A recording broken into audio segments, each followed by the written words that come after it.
Assalamualaikum warahmatullahi wabarakatuh. Bismillah. Penilaian adalah sebuah proses. Ya, demikianlah regulasi profesi penilai publik mendefinisikan penilaian. Sebuah proses pekerjaan untuk memberikan opini tertulis atas nilai ekonomi suatu objek penilaian sesuai dengan standar penilaian Indonesia.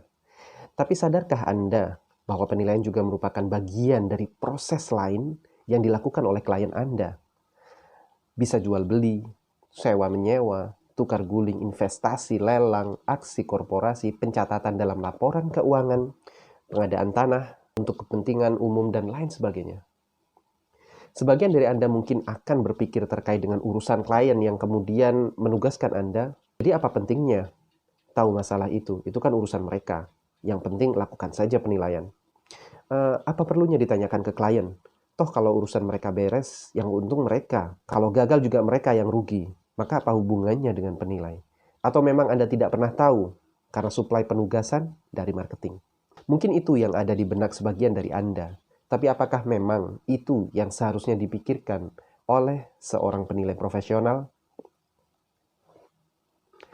Sejak kredibilitas hasil penilaian sangat tergantung kepada pemenuhan hasil penilaian terhadap kebutuhan klien, maka mengetahui dengan baik kebutuhan klien adalah sebuah keharusan.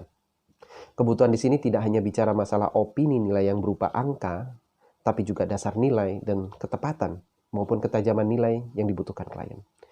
Ketepatan opini sangat terkait dengan segala hal yang melingkupi dan membentuknya. Terkait dengan objek dan legalitas, dasar nilai, tanggal penilaian, asumsi-asumsi khusus, kedalaman investigasi, dan lain sebagainya. Kata nilai jika berdiri sendiri, maka sulit untuk ditentukan secara pasti dan juga sulit untuk digunakan. Karena kata ini mewakili konsep yang sangat luas dan pada dasarnya sangat tergantung banyak hal dan relatif bagi orang per orang. Sehingga jika kata nilai disebut secara tersendiri, tidak cukup memberikan pemahaman makna bagi Anda maupun klien Anda.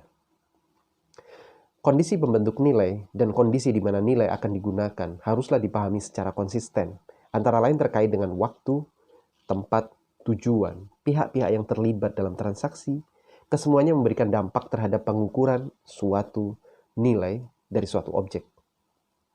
Inilah mengapa kata nilai tidak bisa berdiri sendiri, tetapi harus disandingkan dengan kata lainnya sehingga dapat membangun kesepahaman untuk kemudian dapat digunakan. Sebuah contoh kecil, ketika seorang klien menghubungi Anda dan meminta Anda menilai objeknya untuk dijual, apakah informasi ini mencukupi? Tunggu dulu. Dari sisi tujuan memang jelas jual beli, tetapi dari sisi dasar nilai, apakah kemudian secara sederhana kita bisa simpulkan dasar nilainya adalah nilai pasar? Sudah seharusnya penilai memperdalam identifikasi dengan menanyakan tentang kondisi penjualan yang dimaksud, apakah dijual secara cepat atau dijual dalam kondisi di tempat untuk mesin dan peralatan misalnya, atau akan dibeli dengan kriteria kondisi tertentu, atau dengan skema pembiayaan tertentu. Untuk penjualan secara cepat adalah konteks nilai likuidasi, sedangkan penjualan di tempat atau tidak di tempat bisa jadi membentuk premis in situ atau ex situ. Dan akan dibeli dengan kriteria tertentu sangat mungkin menggunakan opsi nilai investasi. Ini baru dari sisi nilai. Belum dari sisi objek penilaian, legalitas, tanggal penilaian, dan lain sebagainya. Dan satu pengetahuan yang tidak boleh tertinggal untuk digali, pengetahuan terkait peraturan dan ketentuan yang berhubungan baik terhadap objek maupun tujuan penilaian.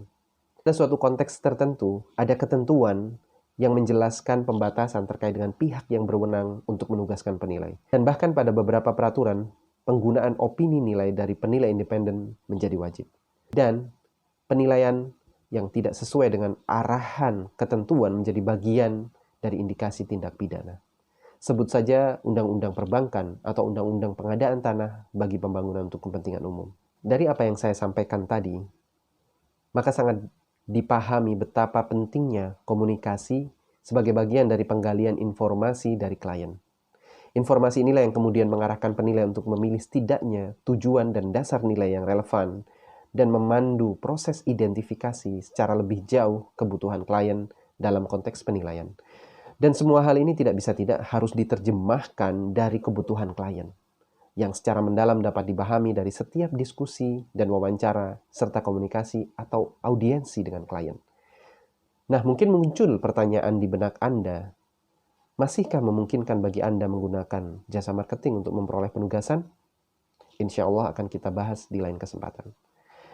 SPI, salam penilai Indonesia. Wassalamualaikum warahmatullahi wabarakatuh.